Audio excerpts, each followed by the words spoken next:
Hello, everyone, and welcome to another Star Trek edition of the Secret Origins of Mint Condition. I am one of your hosts, James, and joining me on the bridge is Joe. Hey folks, how you doing? Also joining me on the bridge is Josh. Hello. Also with me is John. Glad to be back. And finally, making their first time appearance on the Star Trek edition of this podcast, Adrian is with us. Hello. And we are, so shields up. We're about to head into the Nexus because we are celebrating the 30th anniversary of Star Trek Generations, which, as we said, with like the 40th anniversary of Search for Spock this year, I can't believe it's 30 years since this movie came out.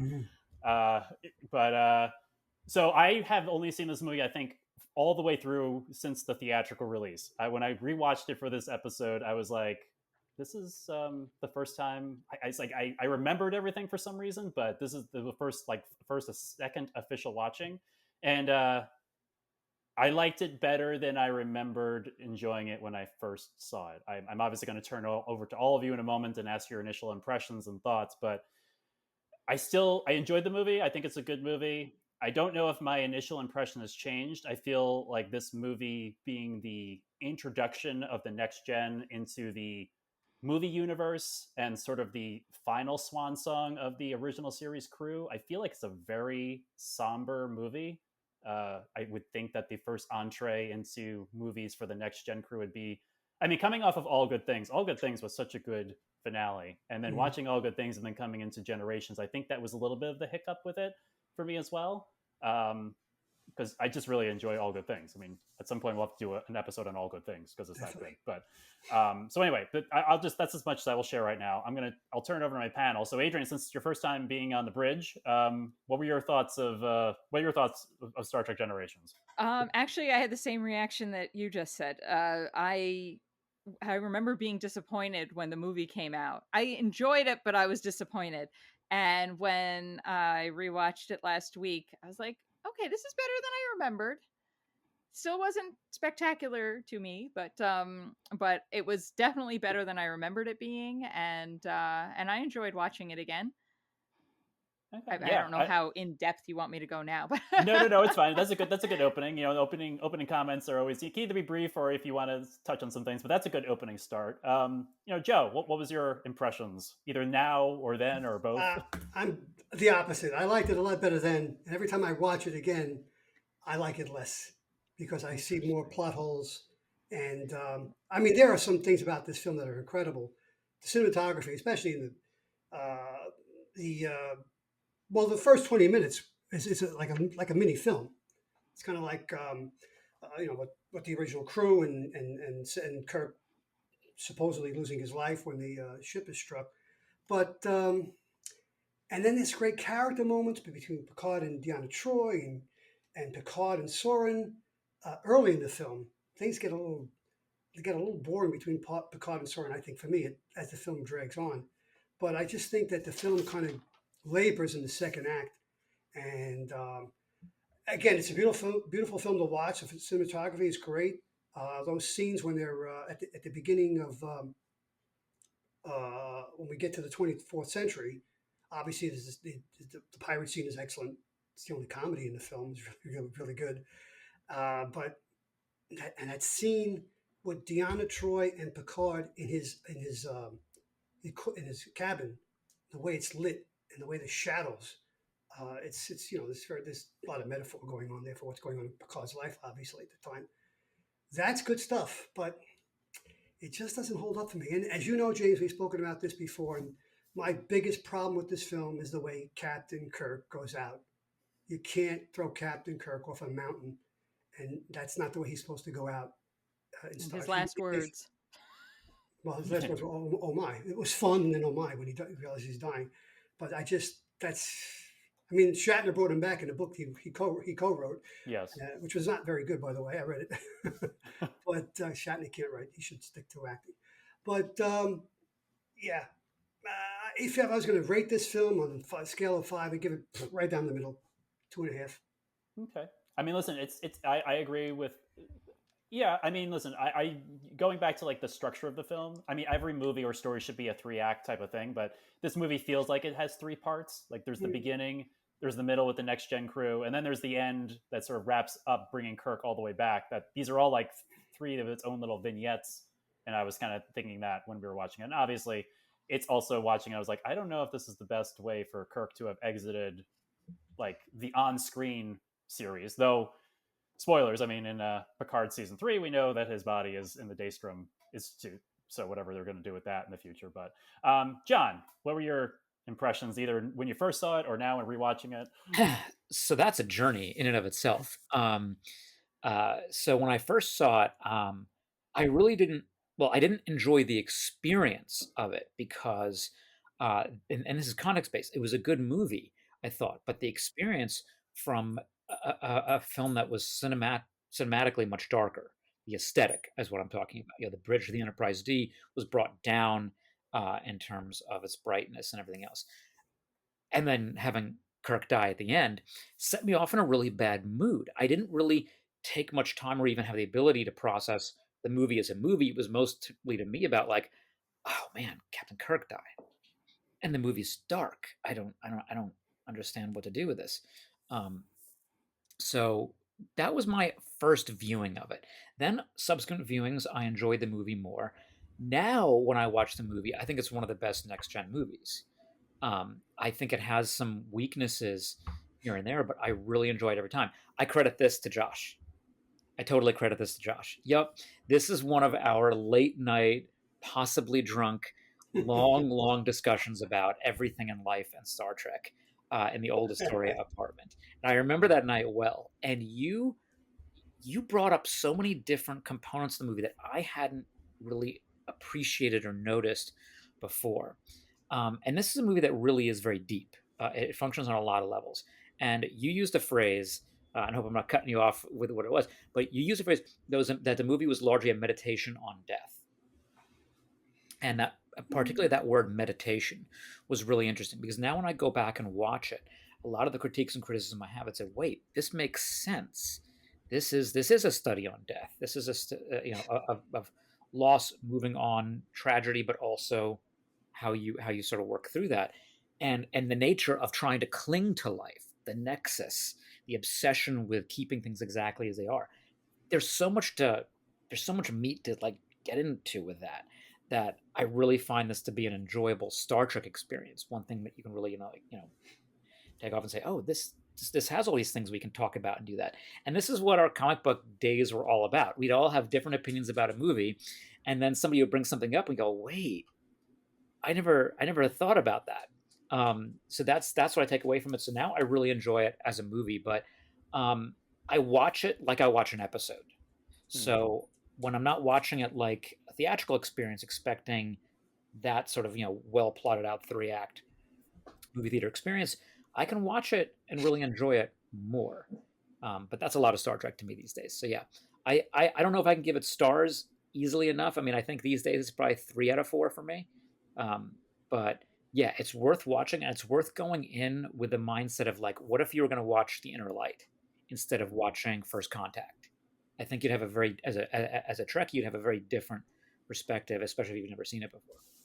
Yeah, that's very interesting, Josh. I can't wait to hear your thoughts since you enlightened John so much that evening. So, but no pressure. But I would just say, yeah, I guess that's proof enlightened. I definitely felt there was this meditation on death, which I think is an interesting choice, given that you think Next Gen would go in with a boom, but coming into its theatrical sort of run. But it kind of actually, the thought just crossed my mind as sort of like the motion picture. The motion picture was more of an introspective sort of meditation on thought. Maybe Next Generations is sort of this meditation on death as well. But Josh, thoughts then, now, and or other thoughts? Yeah, well, first of all, thank you, John, for bringing that up again, because I don't know that I was going to hit that stuff specifically, but that sounds right to me, which makes sense. But so the interesting thing, and it is really interesting that a bunch of you, Joe accepted, of course, your thoughts on the movie, your opinion of the movie has changed from meh to middling to liking it a lot more, or at least enjoying it more, because I think the film at the time suffered a lot from, like you brought up, uh, James. It came so close on the heels from that like celebratory home run of the finale, All Good Things, which to this day, I think is probably the most successful series finale in TV history. As Spock I would say, I think. concur. Yeah. Yes, Uh, definitely. there are some that come close, or get to the same level, like maybe the MASH finale, maybe yeah, I don't know. So and Newhart, that was, the Newhart finale. well, yeah, that was sort of a, Yeah, that's different. yeah, like you could imagine, maybe at the end of All Good Things, Picard wakes up in his quarters and he turns the light on, and he's Captain Kirk, and he's on the old Enterprise, and he's like, I just had this crazy dream that that I was replaced by a bald Englishman that thought he was French, and That's great. um and yeah, so the proximity to All Good Things, I think, hurt it, which uh one of my pseudo criticisms of the movie, this is not really the movie's fault, but I think they should have let the next gen sit for a few years, Hmm. uh, to make us have time to miss them and want to see them again. Uh, one of my hobby horses about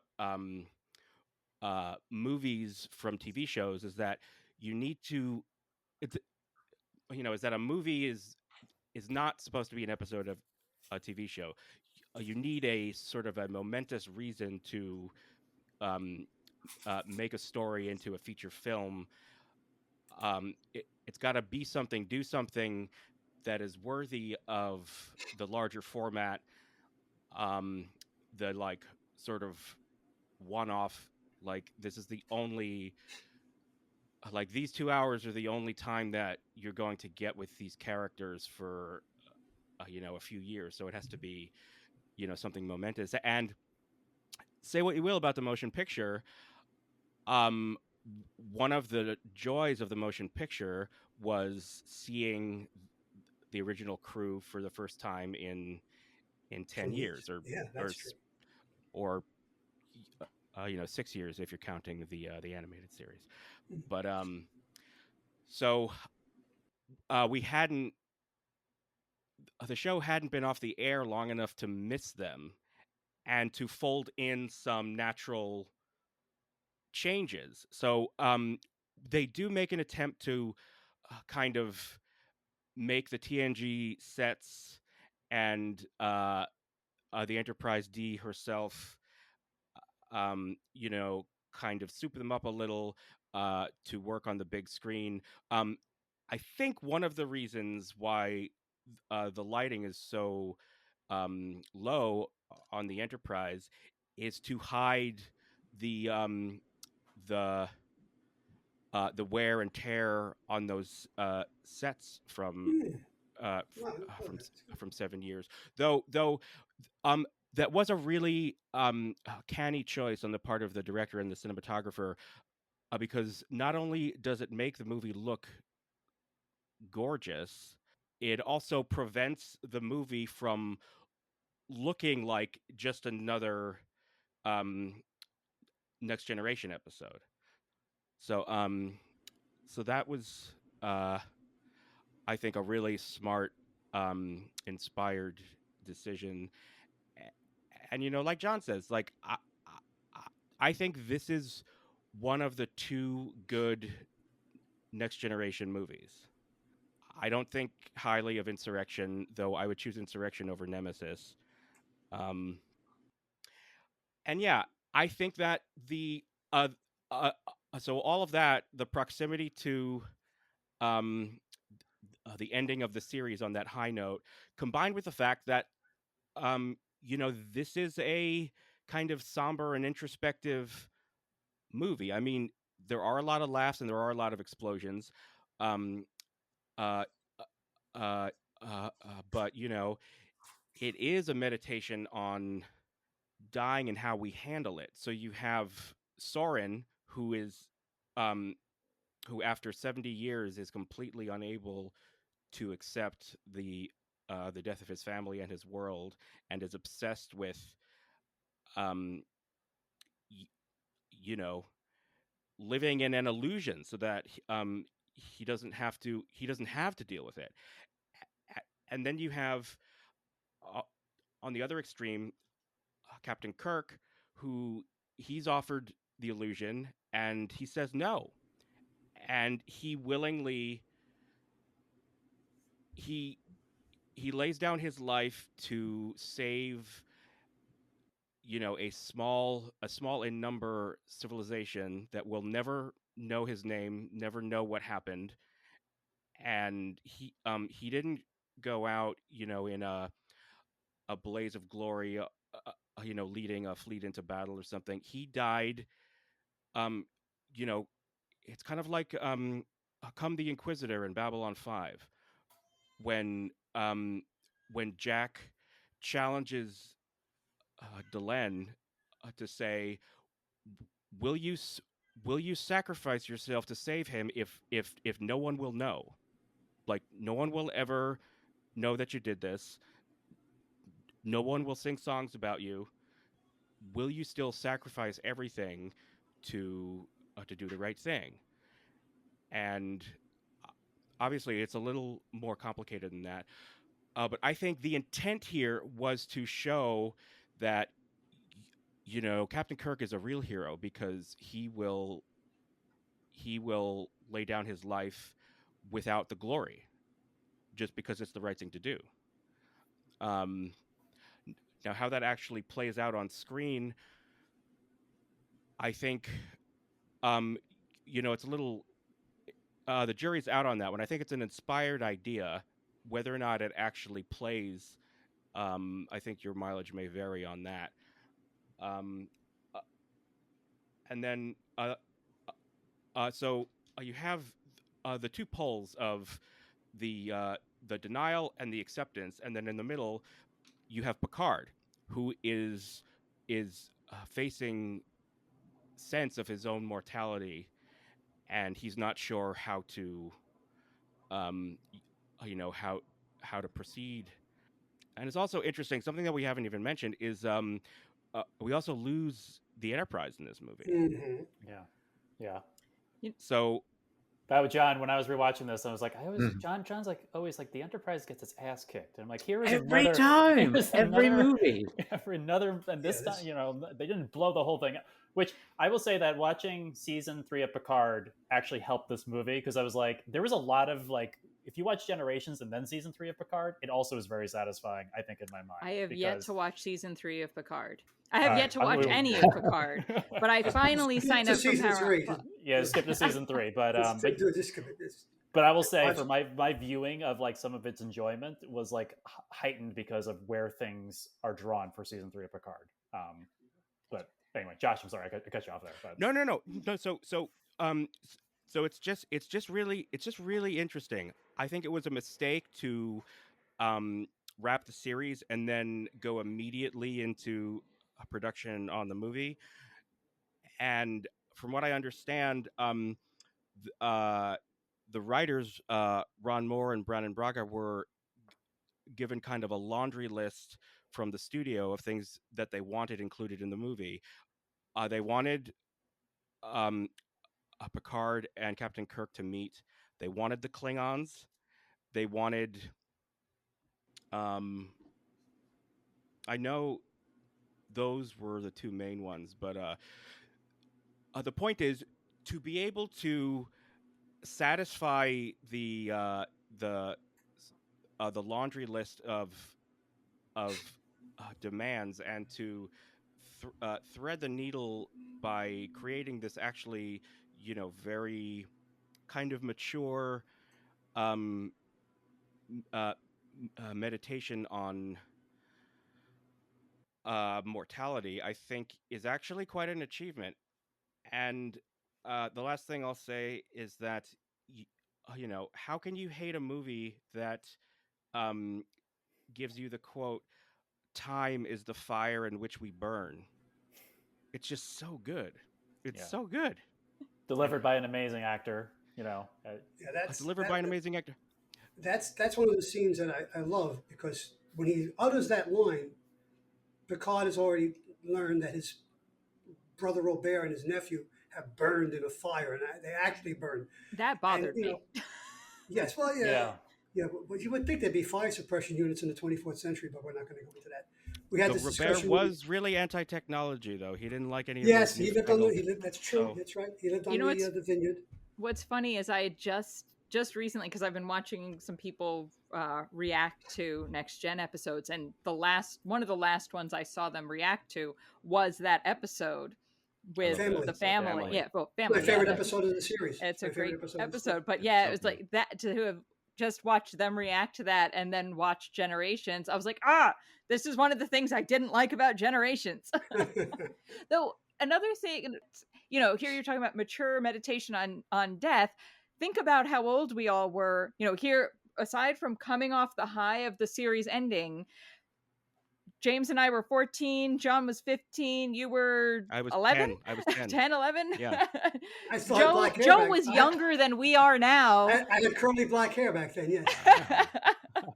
So that makes it even more so. I mean, it kind of makes sense that we were all like disappointed the first time around, and now as we've gotten older, we're appreciating the nuances of the movie. I still find it a downer, but I did appreciate the movie on the whole more than I did in '94. I had to laugh though. It was like when they, all the meditation on death stuff. I think was great. It's just like when Picard is like reminiscing about his time and how Shore is like 30 years later, he's still doing Star Trek. Like he's still Captain Picard. Like he did a whole other franchise in the middle of that where he was Professor X. I'm like, he's still doing it. Yep. Well, maybe what Riker says in that scene kind of inspired him. Riker says, "Speak for yourself, sir. I intend to live forever. I plan to live forever." Yeah. Yeah. It must have inspired him because I was like, this is great, but like he's still doing it. Put He's him in still a doing pattern it. buffer. Put Riker Yeah. in a pattern buffer. Yeah. The Enterprise going down, this film, I had no idea that was going to happen. We spoke about how the original Enterprise went down in Star Trek 3. And again, this is 1994. This is the internet is in its infancy at that point, correct? So Yeah. I went in cold. We didn't know about this. And so that, for me, that was the biggest shock moment of the film. That plus Picard losing his brother and his nephew. And I thought, and Josh, please correct me if I'm wrong, but wasn't that all done mostly with practical effects? Yes. That's Yeah. amazing. You sit that, it's an incredible scene. It really, really is. It is. It's I was a saying, this long movie has- scene, but for it me, was has so high- well yeah. done. Oh yeah, the way it was filmed, the directing, the cross cuts, everything, just incredible. Really, really amazing. But then it gets destroyed again later on in the film. But Yeah. that is one of the highlights of the film, definitely. Yeah. That Industrial Light and Magic did the special effects for Encounter at Farpoint, the pilot of Next Gen, and so they constructed the first model of the Enterprise D, the large 6-foot model that was replaced in season 4 with a smaller, more manageable 4-foot model that was a little more. It was a little chunkier. Really? Yeah, for some of the shots, like it was also a little more detailed on the surface. For the idea being that the fine detail of the 6-foot model was sort of lost on the standard definition TV screen. So they made a lot of the details on the models sort of stand out a little more. So as a result, starting in season 4, when they mixed the new shots with the 4-foot model mixed with the stock shots from the 6-foot model, you can see the differences in the way the ship looks. But for Generations, because it was going to be a feature film, they got the original 6-foot model out of storage, and they repainted it and refurbished it, and that's why I think the D looks so gorgeous in this movie. There's one Great shot. job. There's one shot where the Enterprise D is CG. There's a shot where the ship goes to warp, where they constructed a CG model, um, and yeah, but the rest of it is all practical. There's one shot in the battle with the bird of prey where the lens that they used was like so small, so they got like right up, like right close under the saucer, and you can like really see like how detailed the model is, and it really makes the ship look huge. Yeah, definitely. Yeah. Yeah. Mhm.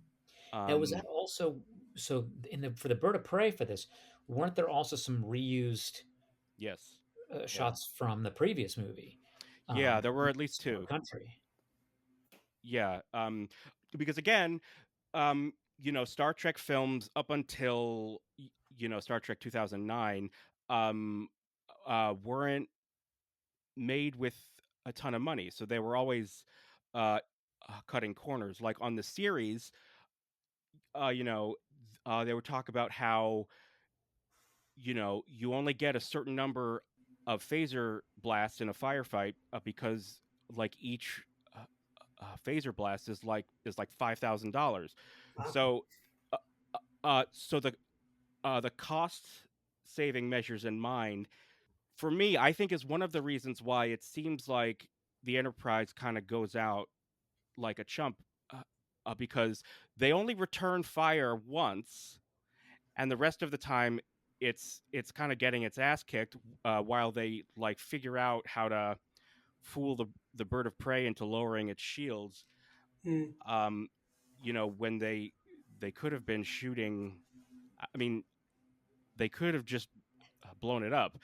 um I um remember that discussion. That was part of there was the meditation on death component, but we were railing. That's the other thing I against, like, why doesn't she fire back? Why doesn't the Enterprise ever fire back? What are they doing? I remember that part of our conversation back then, and we were infuriated. Like they even say at the outset of the movie, oh, this that bird of prey is old, it's outclassed, everything else, and uh, I just always wondered how much of that was that they have to make sure that, oh, the Enterprise doesn't always kick ass, otherwise it's going to be a boring film. But I love the idea that it is actually the budget more than I mean, was it also like a component of we're doing movies now, so we have to get rid of this Enterprise so well, we can yeah, yeah, have the build up for the yes, new one. yeah. Mhm. sure. Probably. And this movie had, I mean, I don't know what inflation adjusted the dollars are now, but the budget was only $25 million, I 1994.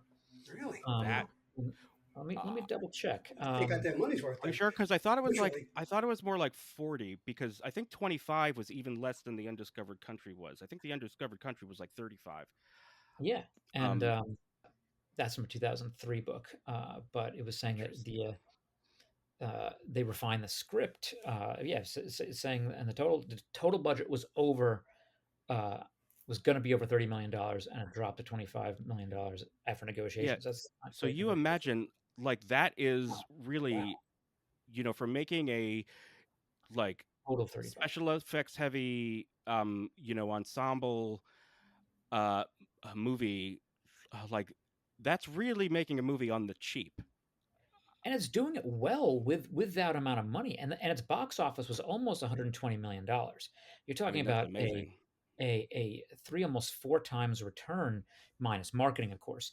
But that's really impressive for a Star Trek movie of any kind. I know everybody wanted to go there for Captain Kirk and the two crews and everything like that, but Star Trek movies have a history of underperforming expectations, but monetarily doing pretty well because they're done on the cheap. And this movie didn't feel cheap. That was the cool part. Like, I love all the detail you have on that, and bringing back the old ILM model. This movie felt like, despite my young complaint about it being darker, and also understand that from a movie screen perspective, the brightness of the uh, carpeted Enterprise D with really nice lighting doesn't quite work as well. Yeah. But this movie really was so gorgeous. The other thing that also not to be undersold is the score. Oh Yeah. yeah. Oh my Score God, was it's beautiful. phenomenal. It was Yeah. Dennis McCarthy. Yes.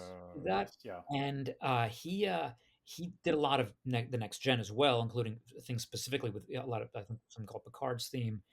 I had the CD for this and I played it so many times because it went from that, again, somber, contemplative, meditative at moments to really capturing a bombast that was new.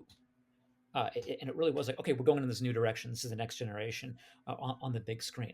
I think this is one of the best scores in the entirety of Star Trek, and that's coming off of Star Trek Six, which itself had a brilliant score. I mean, Star Trek is so fortunate to have had these amazing composers all throughout its various runs that you can always sort of pinpoint, and that's where Picard season 3, in its credits, is really cool. The composer for that season takes brilliantly weaves together a lot of movie score moments from all the movies and brings it into those credit scenes in Picard season 3. Which, when they said that's a love letter of a season to the fans, it very down to the score it was, because it took that, and I remember just there was that moment of, oh, that's Generations.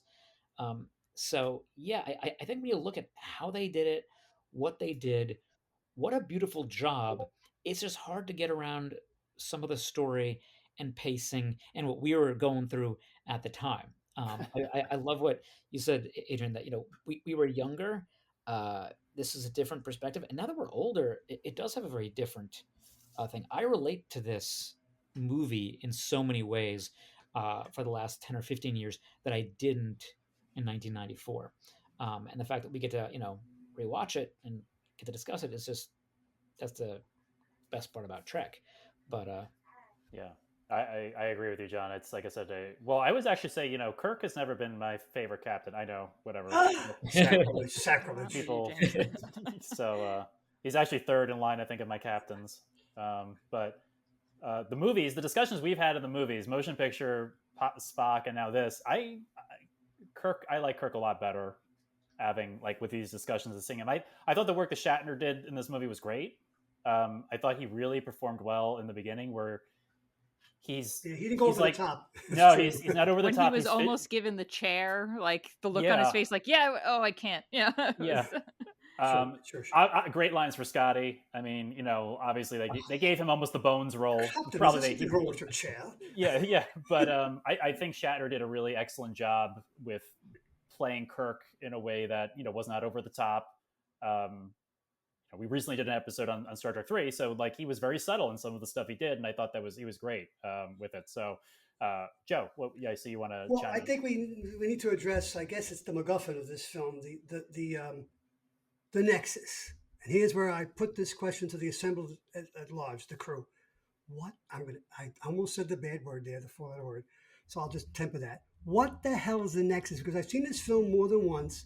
Is it a place? Is it a time? How can you, if you get into the Nexus, how did you get out? And if you're in the Nexus and you can go to any time in your lifespan that you want to, any place, how do Picard and Kirk, when they need to go back, right? So are they going back in time to stop Soren from blowing up Viridian 3? Is it Viridian 3? Viridian 3. I mean, you see them riding off on their horses, and there's this burst of light, and all of a sudden, boom. Well, we see the Enterprise getting destroyed again as it's coming down. But I just don't get the whole, what the hell is the Nexus? I don't get it. it's definitely a timey-wimey thing where they're trying to play with it. I thought it was relatively consistent, or had its own thing, because they did have to pop out. Where they popped out made sense because it was a point close to the Nexus. How do you pop out? Do you wish it? Is there a portal? I mean, I don't get that. I think it's crossing back into, it's very quantum leap. It's crossing back into some point in your own timeline. Okay. They didn't seem to hint that you could come out anywhere in the galaxy. Though it would have made sense that you could come out anywhere that the Nexus had traversed, which arguably was probably everywhere at some point if it was a constant phenomenon Sure, roaming the universe. Yeah. going through. But that they had to is that the exit point is any point that the Nexus has been, or that one of the people connected to the Nexus has existed. So Picard I think I says, got "Okay, I'm that going to go back to where I was, and I can take Kirk with me with to me. that point." But they didn't go back to the Enterprise 15 minutes previous or an hour previous, which would have been a lot better tactically.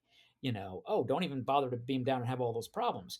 Hmm. Um, so it did seem to have like, okay, you have to go back into some point in your life or some point where the Nexus has been. And it is this thing that connects, goes to the galaxy and connects all the people it's gone to. And that was the other question is, well, why did the Enterprise B, you know, get damaged, but and everybody was sort of able to be sort of beamed up, but the ships themselves that got destroyed, those people all died that didn't get beamed up. Wouldn't they have just ended up on the Nexus? That's where it got confusing. Well, that's another Well, question I well, have. maybe they didn't. Well, maybe they didn't know that they ended Yeah, up in the Nexus. Like they yeah. just saw the ship explode. They knew that they hadn't beamed them over, so therefore they must be dead. Scotty says I only got 47, right, out of a, Right. Yeah. a larger, a much larger number. 150. Yeah. Right. And Yeah, and they Sauron was assume that Kirk adamant that he died. didn't want to risk Yeah. dying in the process of getting to the Nexus. Now, Soren, Right. the whole film is revolves around Soren wanting getting back to the Nexus. At the beginning of the film, when the Enterprise B is on its maiden voyage, we see the Lakul and the other ship about to be destroyed by the Ribbon. So Soren, and he's saying, I got to get back. I got to get back. How the heck? What took him out? First of all, I think when they beamed him out. but he's on the Lakul, right? Well, technically, they never answered this Yeah. because technically there'd be another version of Sauron in the Nexus, like there was a Guinan. I Well, guess the if you go- shadow, right? The shadow version, yeah. the exactly. shadow. So Sauron was already there. He just, Yeah. they didn't really that part is not Well, necessary. Well, science fiction. I don't like time travel. That's Well- a big part of science fiction. But sorry, it gives me. Well, a the headache. Nexus is kind of interesting. I think that it arose creatively out of a desire to not just do like straight up time travel again. Yes, I did get that. This was a very complicated, intricate. It definitely links Complicated, yeah. times as opposed, and you traverse Right. the time that's connected to, rather than it being slingshot around the sun or Right. Or turning the Earth back. turning the I mean, it's Versus the rotation of the Earth. Yeah. I guess it's a better writing thing to have Kirk somehow come forward in time and have it not directly be time travel than have obviously Picard and the crew go back in time and like like it gets more the more timey-wimey you go, like this is like a very clean thing. They exited in real time. Kirk disappeared at one point, reappears one point, and we don't have to deal with like, oh, where was Kirk during this whole time? This what thing is going on. So Well, it's kind of cool when you think about how the what you call the shadow version of Guinan is that it's supposed to be this timeless place. And we've always asked how these other entities like Q, who talks about his timelessness, but also being time bound in season 2, and well, little spoilers later on. Like there's interesting things like how do we think and conceptualize about time? The Nexus is one of the closest moments a linear being can get to it, because they definitely try to delve into that with Deep Space Nine, and it never really feels satisfying the way that the prophets, the wormhole aliens, describe being Good non-linear. point. Yeah. They try, it's sort of like, okay, well, you're just not linear, but then they're interacting with us in a linear fashion and holding us accountable and getting angry at us and all kinds of stuff like that in Deep Space Nine. It's a really hard concept because we perceive time linearly. And I think we should one day try to get an astrophysicist on here and talk about like all the cool stuff that we know now that we didn't know 30 years ago. But, the time is real, but it's not real, and mind-blowing craziness. It's too But crazy. I don't want to talk to an astrophysicist. It's too crazy. We perceive time as linear, so how do you tell a story without that? The Nexus worked for that, especially since Guinan is still there. Guinan is not still there. Both are true at the same time. And I don't even think Sauron realizes that. And this is the thing about the movie, you have to remember, he's not Sauron, he's Sauron. Oh yeah, Sauron. That's Really right. different kind of X-Men villain. For, thing. we So need Dr. Kaku to explain this. I and so it works as a MacGuffin. It works as a concept. I'm glad that they don't bring it into the Star Trek universe regularly because I feel like Yeah. that would take away from it a lot. Maybe you know what Lower Decks could make a reference to it and have fun with it. They They would can do probably had a lot of fun with it. this. Yeah. Yes, I would imagine so. um, but yeah, otherwise it plays into the idea of well, we meditate on not only death but impermanence because the Nexus is that quest for permanence. It is existing timelessly, which means that the word forever is simply ever. So that's what it is, and Sauron's obsessed with it. Guinan had to get over it. It was very traumatic, and that was again we've talked about this in other sessions, other podcasts. The concept of trauma wasn't really talked about as a specific experience in movies and television at that point. But these characters are traumatized. Sauron back then seemed like a relatively one-dimensional villain. I can understand him better now through a modern day lens because oh my god, if you were literally ripped by a transporter out of what was essentially paradise Mhm. and you just experienced what I'm guessing was the loss of their world to the Borg, possibly. Yes. Um, you know, what else you would want that desperately? I can understand his motivations now better than I could as a kid watching him screw over and end up causing the death of Captain Kirk. So I was just so angry at him. But I understand the obsession, and who better to play obsession than Malcolm McDowell? Of course, yeah. I mean, that was great. And watching two British greats just, on the screen and having those dramatic moments together that weren't, uh, action slam together moments for most of it. It was this like almost Shakespearean dialogue against dialogue, concept against concept, time is the fire in which we burn.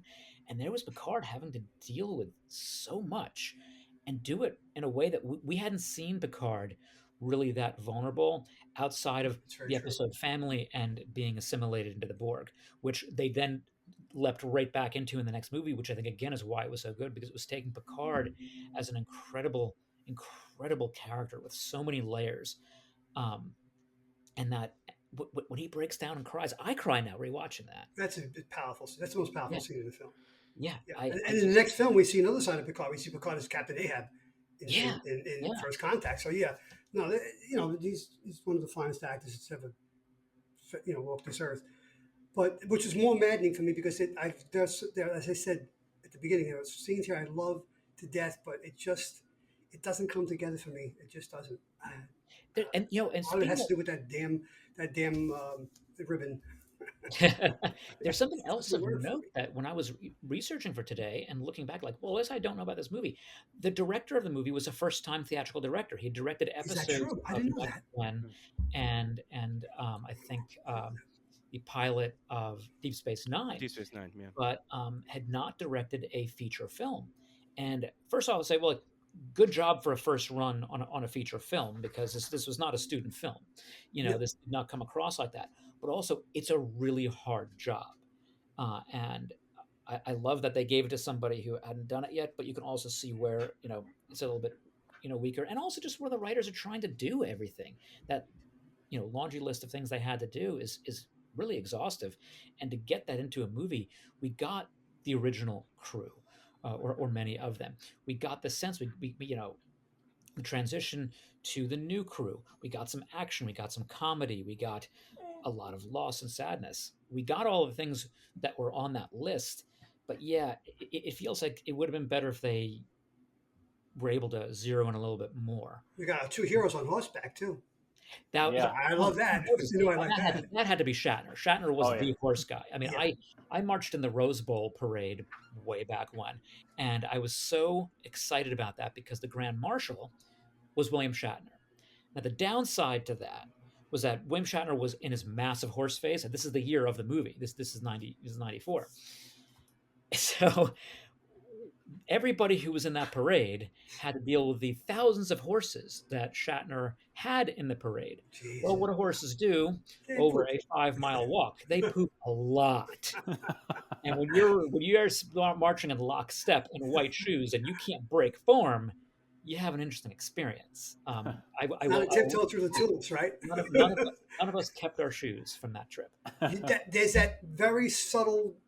It's not even a scene. It's a moment in the film where they're on horseback and Shatner gets the horse to move sideways, closer to Yes, Picard. yes. You know, I don't know anything about horses, but that cannot be easy to do. You have to be an accomplished equestrian to do something like that. And it's these little touches in the film again. This is why this film makes me crazy because Yeah, yeah. there's so many things I love about it, but Yeah. I mean, I know, like, and credit to you, Josh, for introducing me to the Inglorious Trexperts, which, sometimes the mileage on their opinions varies. But going to the, like, Shatner's Nexus experience, I do agree with them that the person he should have been with was Edith Keeler, right? yes. And not just some person like, that was the love of of Kirk's life, right? It was Edith Keeler. Edith Keeler or Raina. One of those two, yeah. Or maybe Carol Marcus. I thought about Carol Marcus also, yeah. When I saw it, I thought of Edith Keeler and Raina. That's one of the first two. Maybe he would have wanted to be there for David's childhood. Yeah, good point. Okay, I didn't think of that. Yeah. Thank you. The interesting thing about the Edith Keeler of it all, which I agree, like the Antonia thing in this movie really falls flat because we've never met Antonia. Yeah. Right? The thing about Edith Keeler, though, is that if you go back and you watch City on the Edge of Forever, which again is, one of the best Star Trek episodes of all time, certainly, but a problem with it, for me, I guess, the biggest problem with it, which is a common flaw of a lot of media from that time, is that I think the love story is a little weak. It's like, and then they fall in love because of course they do. This is TV. So, do you think the love story in Requiem for Methuselah with Raina is a stronger love story? Because I believe it is. She's an android, correct? Kirk doesn't know that at the time. No, and it's a little tricky. I don't think either one of them are particularly strong. He does fall in love very quickly, but that's Captain Kirk, though. Right. But then that also means that whoever the love of his life has to be a more notable thing, a notable scenario, I guess. Right, Though the thing that Edith Keeler has going for her is the fact that she's played by Joan Collins, which and the fact that she was in what many people say is the best episode of the original series. So it would make sense for it to be Edith Keeler. I think Carol Marcus makes a little more sense because their relationship, is also tragic, and I think was depicted a little more realistically.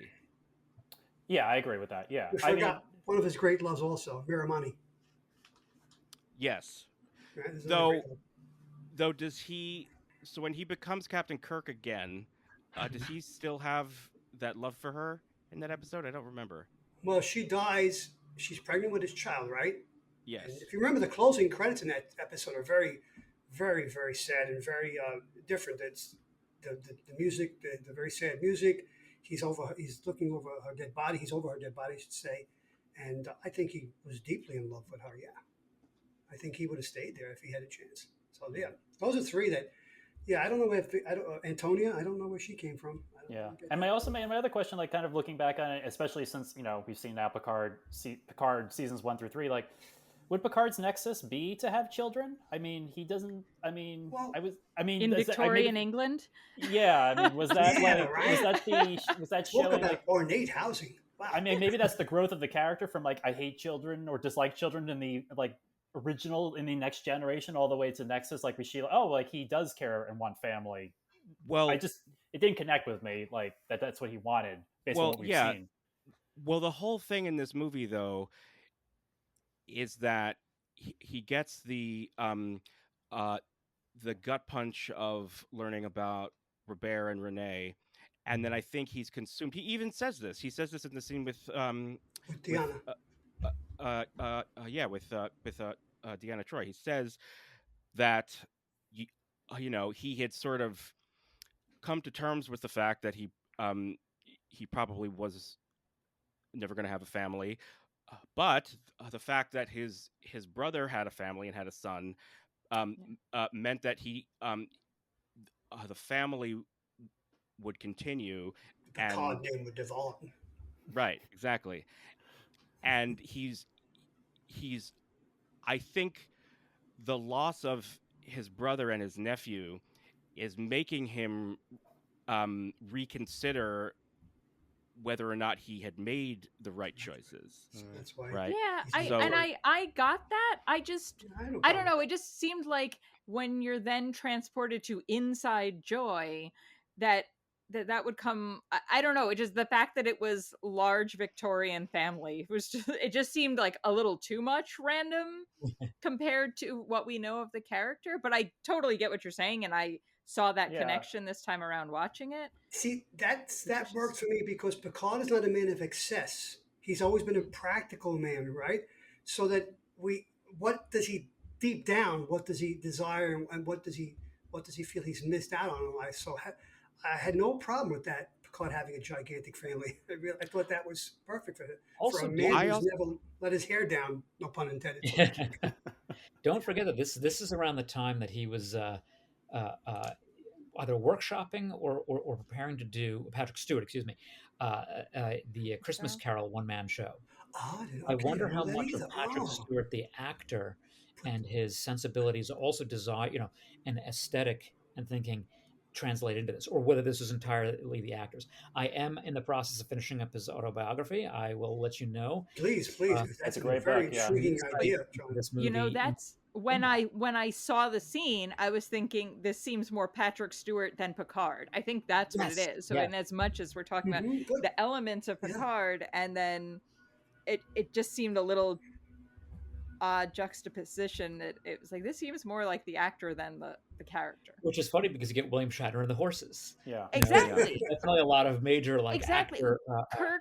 Kirk's perfect happy moment you would think would be the Enterprise, but no, he's in a cabin with horses, mourning or being with the woman of his, that he loves that nobody in the audience knows, and so that's just where it was just didn't It quite opens up work. the possibility to explore more about what the nexus is and that what Mm, of your what part of your fantasy or say what part of your joy is it tapping into your psyche because it wasn't indicating that people ended up in the things they were necessarily best at or talked about the most true. as thing. It seemed to be what are the things that are the most calming, joyful, and healing, uh, and ultimately that's why Kirk left because he's like, but this isn't real. The same way, go back to movies, and he's the only one to stand up to uh, Cybok. Ibach, and say, "Oh, I need my pain. The pain is who I am." That actually thinking about it fits a lot. Star Trek Five going into this of like who Kirk is and why he's the one to sort of first break out of the delusion. Picard is going in there with intent, so it's a bit of a different scenario when he goes in. But I do think that he sees what he could have had, even if it isn't what consumed him every day. The Picard that walks into the Nexus or is taken to the Nexus. Had just suffered that loss. So that's Mhm. where his state of mind is. So that's going to influence. If the Nexus had come by a year previous to that, who knows what Picard's representation would have been? Kirk was on the brink of retirement, so he was thinking about that. So he was existing in that. So you sort of create that in the Nexus. The Nexus as a world that we create from our own thoughts. The next question about that would be, well, does that change over your experience in the Nexus? Are there many different iterations of you, or does it keep you somewhat static? Mm. Yeah, no, I mean the same way that you were relating it to sort of this nonlinear existence. Like, yeah, like I think you're kind of experiencing like everything not necessarily at the same time um simultaneously, but like the same way that when Kirk goes into the bedroom and Picard follows him, all of a sudden they're in the horse stables. It's sort of like it's almost like the Nexus is responding to whatever your thoughts and feelings are or desires are in that particular moment. Mm. So I think kind of makes more sense of uh, the Victoriana Christmas scenario, because like that's not how he would have been uh, spending the rest of eternity in that scenario. Sort of when he had gotten his fill of that, or he had another thought, or he, whatever, he would have um, gone somewhere else. And there is, which also does raise the question, and I hate to say it, but like, did they ever actually leave the Nexus? I've heard that one before. Yeah. I mean, I think, well, who knows? But I mean, I think like if you leave with intention, who knows the rules of the Nexus? It's sort of like one of those things. If you choose to leave, you can leave. Otherwise, you're there forever. Or maybe that's just what the Nexus wants you to think. That's true. Well, I was just like thinking about, as we're talking about the Nexus, like the Nexus also seems like maybe something Q put out in the universe to test mortals to see like how Yeah, the Nexus is like a drug. It's like a narcotic, right? Yeah. And it's and in that sense, and it's maybe not a benevolent place. Yeah. Well, as we, kind of like, I think one of the things we want to talk about before we wrap up this episode that we've not of the plot was Data getting emotions, which I think that's like the other only plot point we've not really talked about. And actually, as people have been talking about liking and not like Joe saying how he liked it less and less, I was thinking of I hate this. It is revolting, because he says it with such a huge smile. I mean, obviously, I'm sure whether or not Josh or John was on the list of criteria for this movie that Data it was finally get the emotion chip. I'm sure Brett Spiner wanted it, given Brett Spiner's personality and wanting to evolve the character. I don't know, the Geordi Data thing, there are times where the humor is I think forced, obviously, but I think for overall it works. I mean, what are your guys' thoughts on the Data Geordi section of this movie? It was very Star Trek. I mean, we'd just come off of Star Trek 6, where Spock is going, well, I believe I would say the human race go to hell. They were definitely following up on that comedic impulse to show what happens when you're logical, when a character becomes humorous, and it's the comedy duo. You have the straight man, you have the jokester, and what happens when you start to change that. So it worked. It was fun. It was a crowd pleaser. I mean, in the movie especially theater, at 14. at 14. Well, and the entire audience was roaring at those moments. They knew what they were doing. It was a crowd pleasing moment. Yeah. And the rest of the movie is so heavy. Yeah. No, they needed that. It's sort of funny that Data's the one to bring the levity into that, and poor Geordi is the one again who gets the crap kicked out of him. If it's not the Romulans, it's gonna be the Klingons, or the Klingons working on behalf of the Romulans. Who knows? It just sort of felt good because that's where we expected Data to go. As for what happens in the later movies, they kept on rehashing the same thing over again. Generations set the stage to be like, okay, well now what is Data going to be like with emotions? And I felt like they kept on just doing the same thing over and over again. Data with emotions could be a really interesting character as a primary focus in another movie. But for us, it was a crowd pleaser. It was just so much.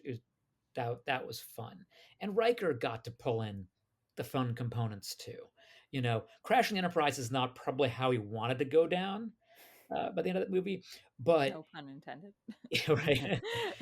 he got to have the action moments and the fun commentary, the witty commentary, as well. So they gave that to it, and of course they did some with Worf as well, especially that he said the pirate scene or the HMS Enterprise scene. I will say this: the costume prop department, wow, what an amazing job! Not only were those amazing looking British Navy uniforms, everyone looked fantastic in them. So yeah, they worked on whatever they had for the budget for their costume department. Fantastic job. Yeah. I'm not so like when you look at the movie, like Worf and Deanna and Riker get the least amount of screen time out of the cast, but I'm not so like just because you want obviously Worf got Michael Dorn is the most played the character played the most of all Star Trek history, so fine. Riker, he's been in Lower Decks, he's been in Picard season 3, he's the director, fine. And I actually, having rewatched it recently, Deanna gets time in Voyager. We get to pick up with her in Voyager, so she gets to come back like 5 times. So it balances out over the arc of Star Trek. But for this movie, the three of them just got whatever small segment that wasn't devoted to the rest of the cast, which you got 2 hours or less. And how do you write a script that's going to do all the things that they had to do, be a solid script, and then have a giant ensemble cast to boot? It's a really, really difficult thing. And again, that's why I sort of give some leeway to the writers of any of these movies that they have to do that. And I think some of the TOS movies really pulled it off well. Star Trek 4 really having the record for that everybody, even if it wasn't minutes on the number of minutes that was equal out, you felt that everybody got some really cool moments on I think screen. that's one of the reasons that's one of my favorite, probably my favorite Star Trek movie, is because I've always liked the side characters and things. And so they all got stuff to do and it was entertaining. Whereas I was always disappointed in the other movies, like, oh, we didn't get to see this person that much, or, it's always like the main three of whichever crew it is. And I'm like, where's the other people? I love Data's fist bump when they knock off what's her name again? Ursula and Bator. Yeah, Lursa. Lursa and Bator. Lursa and Bator. They're disgusting and they deserved it. So I remember also being bothered by their death back in '94. No, not me. I cheer for that part. I did, except for the fact that I remembered that their last appearance, Bator was they just found out she was pregnant, because it was something about the knife, and they said, was it Alexander came back from the future or something like that? I haven't seen the later episodes of Next Gen in ages, and there was a knife, and it was like, oh, this is evidence of the Duras sisters, and they said, but this is a symbol for the next, her son, but she only just found out she was pregnant. So I remember at 14 being bothered by that, because she was also just kind of like the dim one. She wasn't as evil as the other. She had never seemed as evil as the other one. I'm like, she was just going to have a baby and now she just blew up. Well, to be fair, they were evil. They were evil, yes. Well, no, but they were also somewhat duplicitous. So is it possible she wasn't actually pregnant? That's a good point. It was the way they actually didn't die. You never. They were not the flower of Klingon, whatever. honor and yeah. And I also believe their last appearance, I think, was on an episode of Deep Space Nine, right? Oh, was it? I don't remember. In season 1 of Deep Space Nine, they show up, and I don't think there's any reference made to a baby or a child, though I'm not 100%. They're taken aback when Geordie's visor's on the Enterprise. He's walking around and they see Dr. Crushes. Oh, you and females are so repulsive. That's a great line. That was funny. I have to be honest. When I was a kid, the humor really worked for me, and I think it mostly stands up. I also think, is this the first time that the word shit has been spoken on screen in the Star Trek universe? Yeah. It's my favorite line in the entire Star Trek canon. That line, I think, works. I remember seeing this in the theater at least twice. John, I think one of the times was with you. And I do have a strong memory. That line got a huge reaction from the audience. Oh, it did, I also have somewhere a video camera bootleg recording of the movie from a theater that I got at a Star Trek convention not that long after. Can we say that on the podcast? 30 years. I mean, this was and this isn't like, it wasn't like the Pirate Bay or something. It was like, the dealer's room in a Star Trek convention. And I was 10. Statute of so limitations. So if I could dig out the video of that, we could have a contemporaneous audience's reactions. But that line really I remember got a It's a huge great reaction line. from It's the crowd. perfect. It's a Yeah. great line. It's a great moment. Great Yeah. delivery. The delivery is great. The camera zooms in on him, and you know he's going to say it before he says it. Yeah, And it's Really building up funny. to that moment. Yeah, Yeah. They're telegraphing, but it works. Now Yeah. I'm also imagining Kramer from Seinfeld doing the bootlegging. Well, I think the last thing I want to say before we wrap this up is that why are the Enterprises B and C not B? They're ugly. I mean, I know it's the Excelsior, but the B was like, I don't know. Like, I know it's just a refit of Excelsior, but I feel like the Enterprises, the choice of an Excelsior class ship for the Enterprise just never worked for me personally. that's ugly. Yeah, Oh, but I always I loved the love B. the Excelsior. Oh, I One love of Oh, the see? coolest things. One of the coolest things it's about this movie. it's One of the bulbous. coolest things. One of the coolest things about this movie for me as a kid was finally seeing that ship on screen. Finally seeing the Enterprise the B, because that was the only one that we hadn't seen. So we'd seen the Enterprise C and yesterday's Enterprise. The B was the only one that we'd never seen. So as Right. like a 10-year-old like Star Trek fan, that for me was like, whoa, this is so cool. We're finally seeing the B. And it actually does a really cool trick.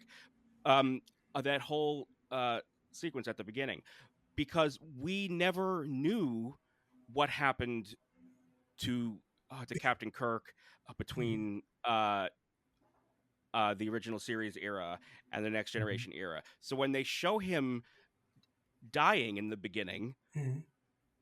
and then we also learn that like that's their recorded history, like that's how he died. We think, oh, well, that's how he died. He's dead, right? So it's able to pull off a really cool sort of a head fake No, it's a good by one. saying, no, he died here. He died on the Enterprise B, which also, by the way, is a good way for him to go.